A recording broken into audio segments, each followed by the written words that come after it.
రాధని దుర్గ దగ్గరకు తీసుకువెళ్లి ఇరికించాలని చూసిన ప్రియా దమయంతికి షాక్ ఇచ్చిన విక్రమ్ కృష్ణ రామచంద్ర.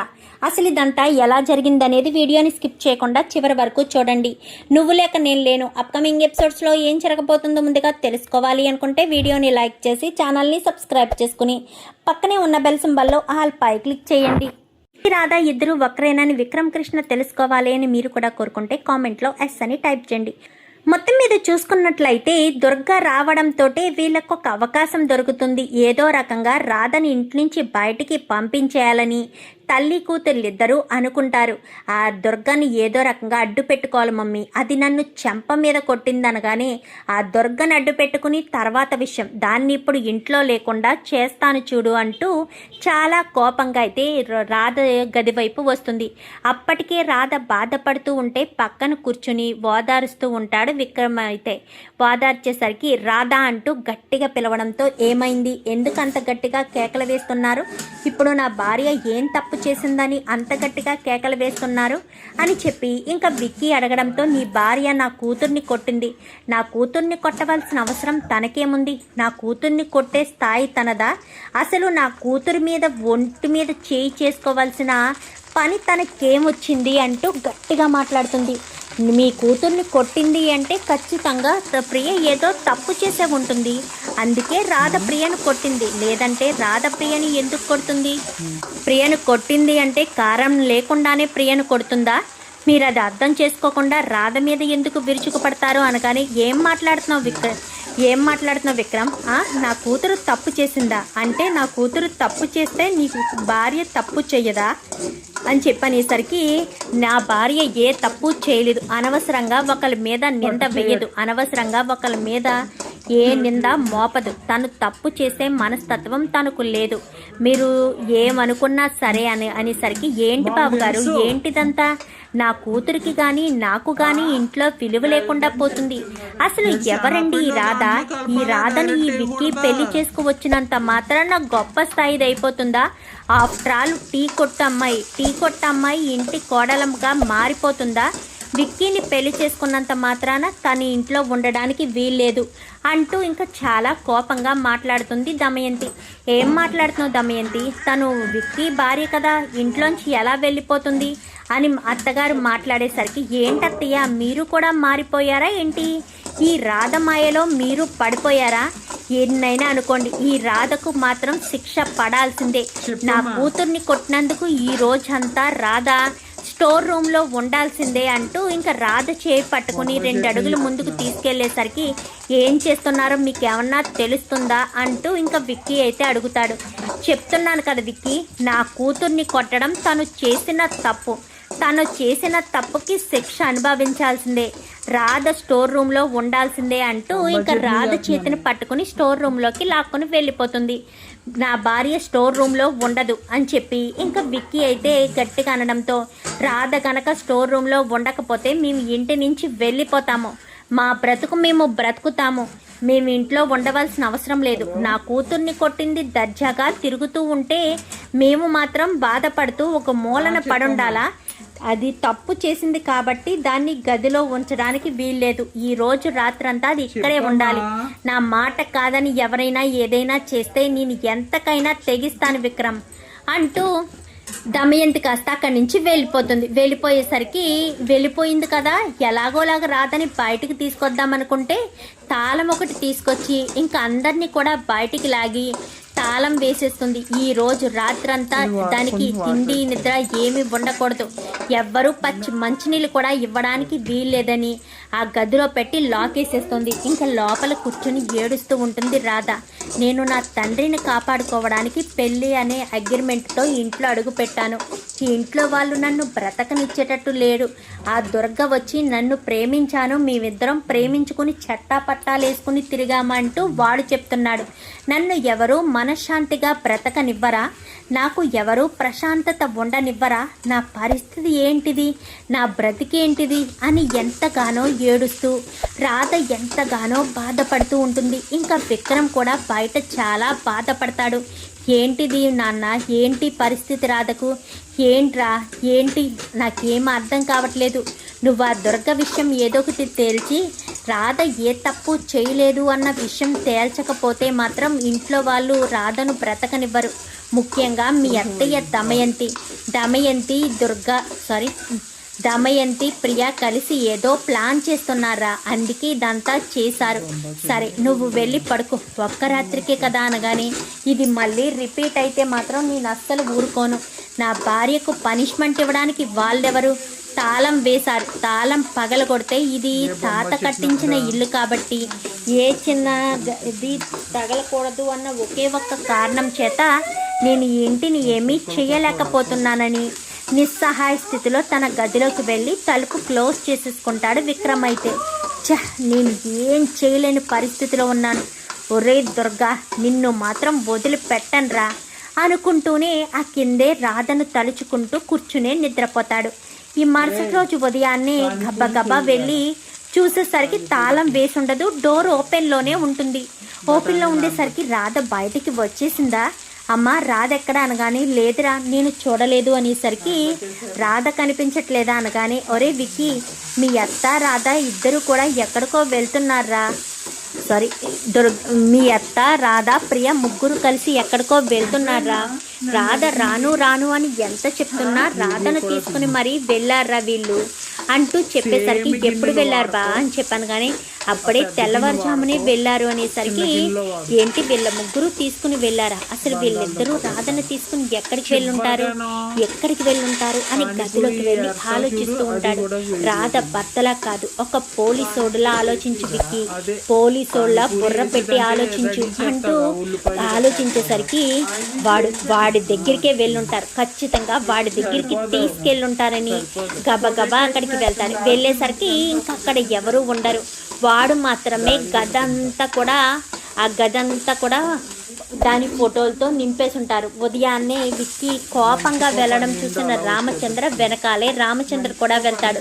మామయ్య రాధ కనిపించట్లేదు మామయ్య అని చెప్పాను. కానీ భయపడకు, రాధ ఇక్కడే ఎక్కడో ఉందని నా మనసు కనిపిస్తుంది, భయపడకు, రాధ ఇక్కడే ఉండుంటుంది అని ఇంకా రాధ గురించి మొత్తం వెతకడం మొదలు పెడతారు. వెతికేసరికి రాధను ఒక చోట కట్టి పడేసి కింద పడేసి ఉంటారు.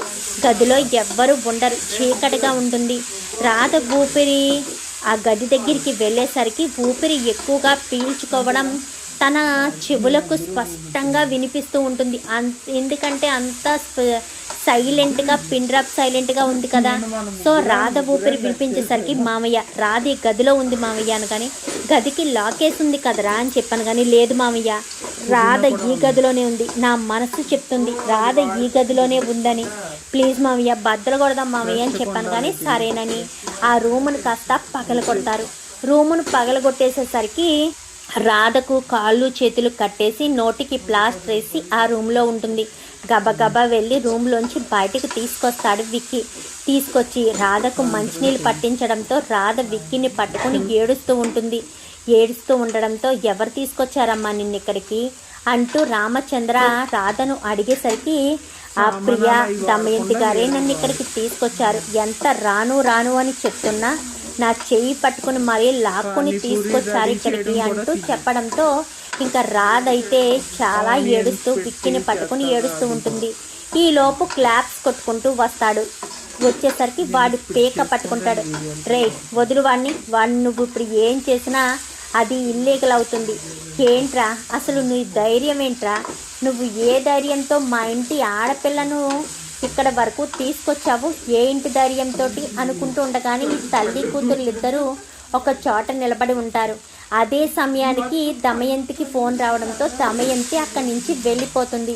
ఇంకా తను ప్రియ మాత్రమే చాటుగా ఉండి చూడడంతో ప్రియను చూసిన విక్కీ వెంటనే ప్రియ చేయి పట్టుకుని బయటకు తీసుకొచ్చి చెంప చెల్లు మనిపిస్తాడు.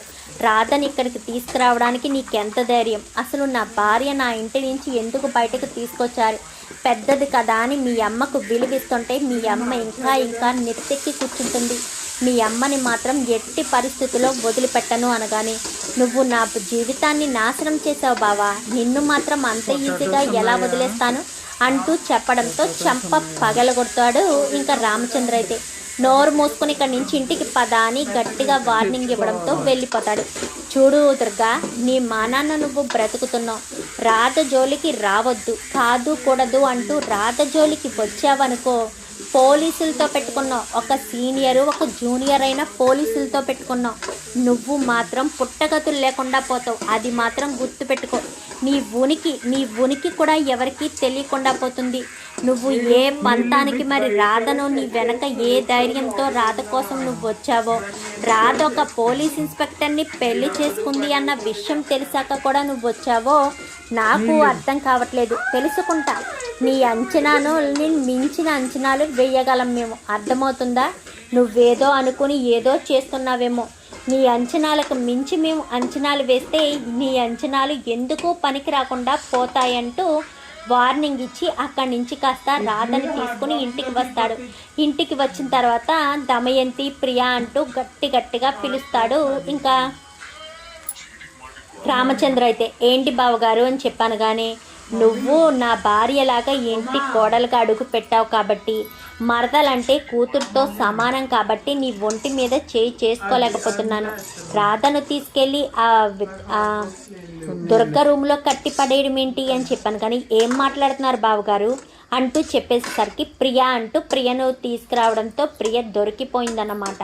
అనుకుంటుంది. ఏంటి అనగానే వీళ్ళిద్దరూ కలిసి రాధను తీసుకెళ్ళి అక్కడ ఒక చోట చీకటి గదిలో బంధించేశారు. ఆ దుర్గ దగ్గర రాధను అప్పగించేశారు. ఆ దుర్గను మాత్రం ఎట్టి పరిస్థితుల్లో వదిలిపెట్టను.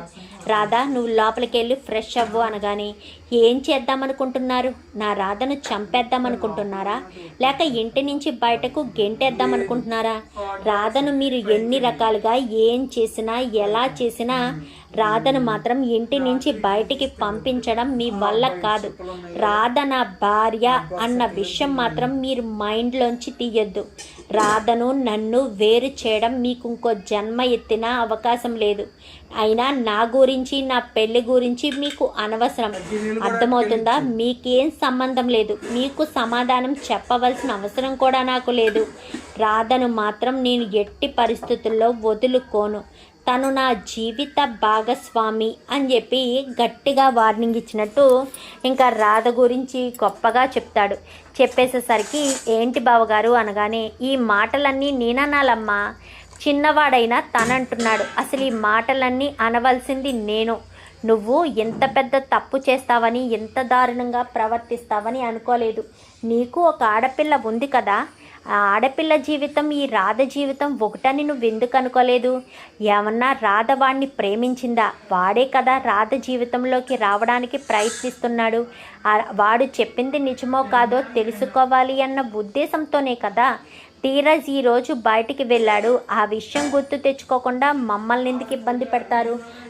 పదే రాధ జోలికి వచ్చి రాధను ఏడిపించాలని ఎందుకు అనుకుంటున్నారో నాకు అర్థం కావట్లేదు దమయంతి. మీరు ఏం చేసినా ఎన్ని చేసినా రాధ విక్రమ్ జీవితంలోంచి అయితే పోదు. ఇంకా విక్రమ్ జీవితంలో మిగిలేది రాధ మాత్రమే. నీ కూతుర్ని ఎంట్రీ ఇద్దామని, రాధను విక్రమ్ జీవితంలోంచి తప్పిద్దామని నువ్వు ప్లాన్ వేస్తున్నావేమో. నీ ప్లాన్ ఎప్పటికీ వర్కౌట్ కాదు. నీ కూతురి జీవితంలో మరొక వ్యక్తి రావడమే తప్ప విక్రమ్ అయితే రాడు అంటూ ఖరాఖండిగా చెప్పేసేసరికి, ఏం మాట్లాడుతున్నారు బావగారు? నా కూతురి జీవితం ఏమైపోవాలి?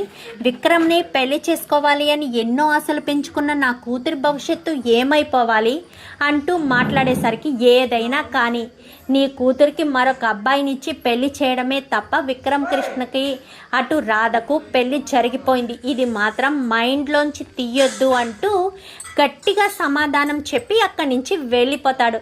వదిలిపెట్టాను, ఎవరిని వదిలిపెట్టాను. నా కూతురు జీవితాన్ని నాశనం చేసిన ఆ రాధని, ఆ విక్రమ్ని ఎవరిని వదిలిపెట్టను.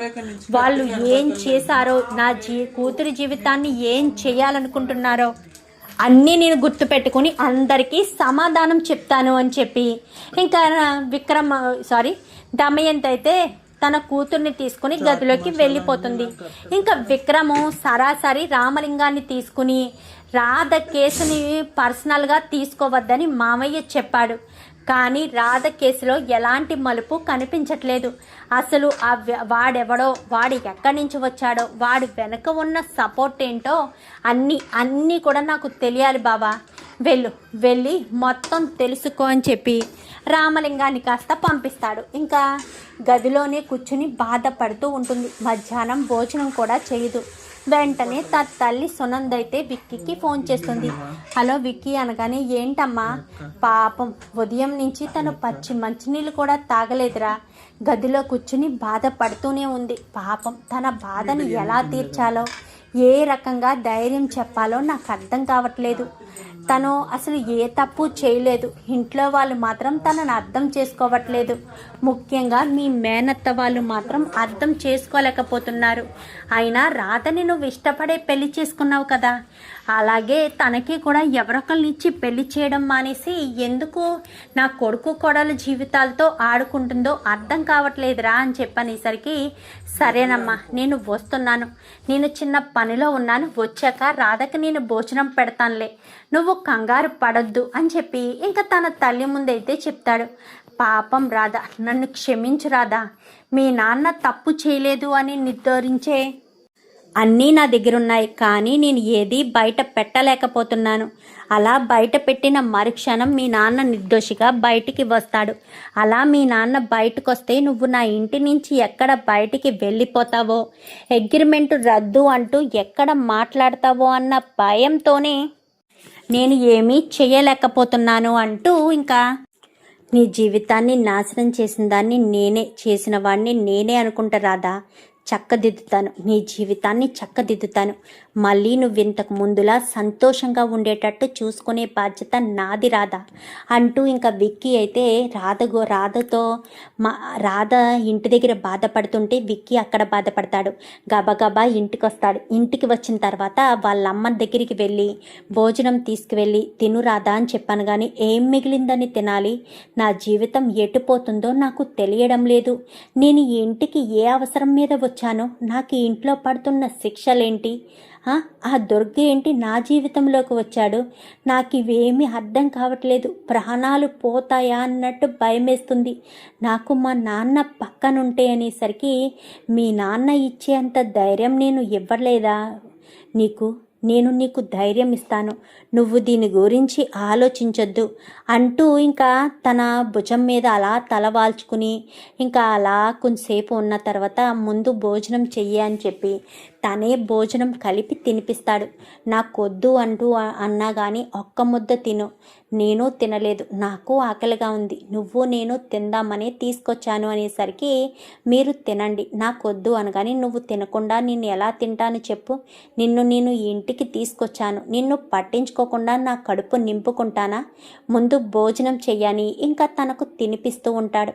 తినిపిస్తూ ఉండేసరికి ఏడుస్తూ ఉంటుంది. బాధపడకు రాధా, నీకు నేను సపోర్ట్గా ఉన్నానంటున్నాను కదా, వారం రోజులు టైం ఇచ్చాను కదా, వారం రోజుల్లో ఖచ్చితంగా నీ మీద ఎలాంటి నింద లేకుండా నిన్ను నిర్దోషిగా నిరూపించే బాధ్యత నాది, నువ్వు దాని గురించి ఆలోచించొద్దు రాధా, నీ గురించి మాత్రం ఎట్టి పరిస్థితుల్లో ఆలోచించుకోవద్దు, నీ భవిష్యత్తుకు ఎలాంటి డోకా లేదు, నీ భవిష్యత్తుని చక్కదిద్దే బాధ్యత నాది అంటూ తను భరోసా ఇవ్వడంతో రాధ కొంచెం రిలాక్స్ అవుతుంది.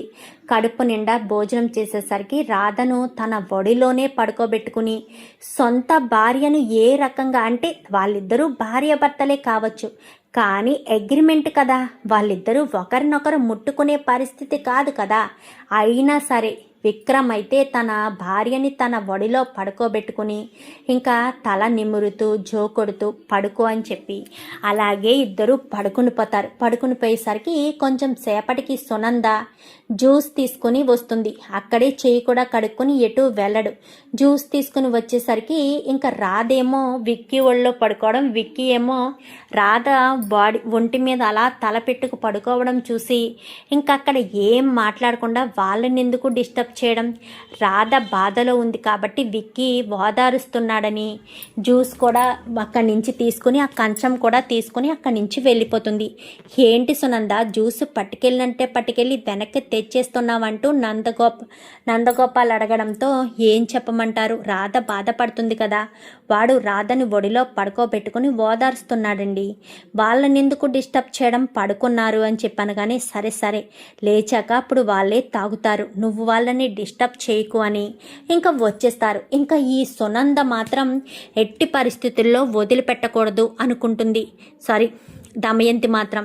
ఇలా ఉన్న సమయంలో రామలింగం దగ్గర నుంచి ఫోన్ వస్తుంది. సడన్గా తను డ్యూటీలో ఉండగా ఫోన్ రావడంతో ఏంటి బాబా ఇన్ఫర్మేషన్ ఏమన్నా తెలిసిందా అనగానే తెలిసిందిరా అంటూ వాడి దగ్గరికి రా అని చెప్పాను. కానీ వాడిని చితక్ కొడతారు.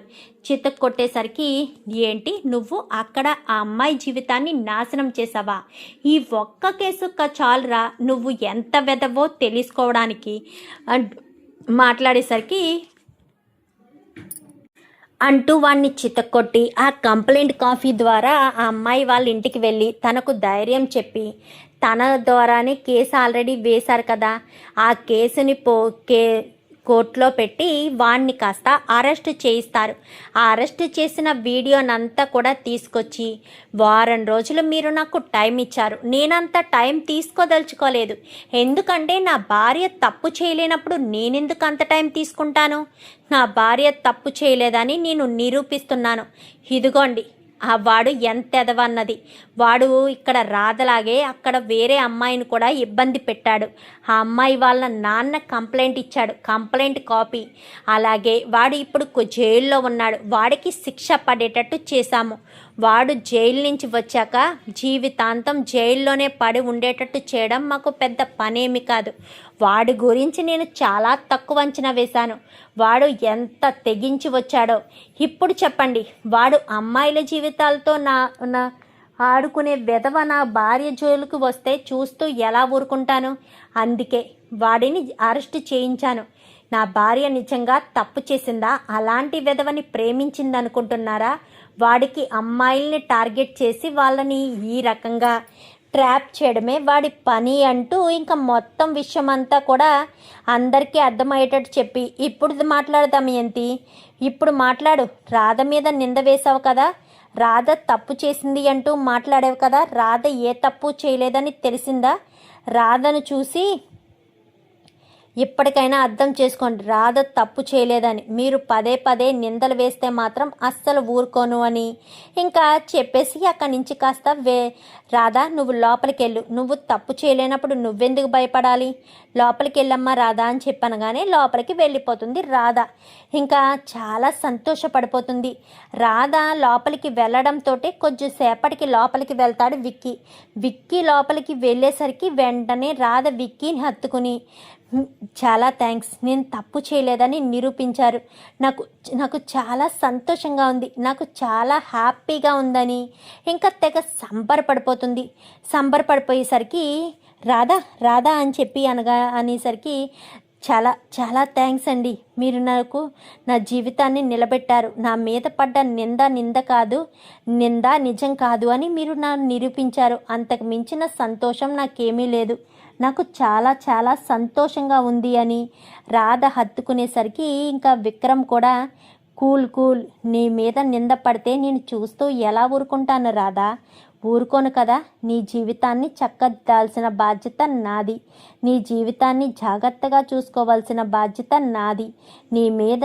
ఎవరైనా ఒక్క మాట అన్నా, ఒక్క చిన్న మాట నిన్ను ఏమైనా అన్నా నేను చూస్తూ ఊరుకుంటాను అనుకుంటున్నావా, అస్సలు ఊరుకోను అంటూ ఇంకా చెప్పడంతో చాలా సంతోషంగా రాధ అయితే ఉంటుంది. రాధ అలా హత్తుకుని వెళ్ళిపోవడంతో విక్కీకి మనసులో ఏదో ఆందోళన స్టార్ట్ అవుతుంది. రాధ మాత్రం నార్మల్గానే హత్తుకున్న విక్కీలో ఏదో అలజడి మొదలవుతుంది. మరి అది ప్రేమే అన్న విషయం విక్కీ ఎలా తెలుసుకుంటాడు? రాధకు కూడా విక్కీ మీద ప్రేమ కలుగుతుందా? రాధ విక్కీ ఇద్దరు ఒకరినొకరు అర్థం చేసుకుని సంవత్సరం తర్వాత కూడా వాళ్ళు జీవితాంతం కలిసే ఉండాలి అని మీరు కోరుకుంటే, రాధే తన మరదలు అన్న విషయం విక్కీ తెలుసుకోవాలని కోరుకుంటే వీడియోని లైక్ చేసి ఛానల్ని సబ్స్క్రైబ్ చేసుకుని పక్కనే ఉన్న బెల్ సింబల్లో ఆల్ పై క్లిక్ చేయండి. ఇలా చేయడం వల్ల మేము పెట్టే ప్రతి వీడియో నోటిఫికేషన్ రూపంలో ముందుగా చూడగలుగుతారు. Thank you for watching.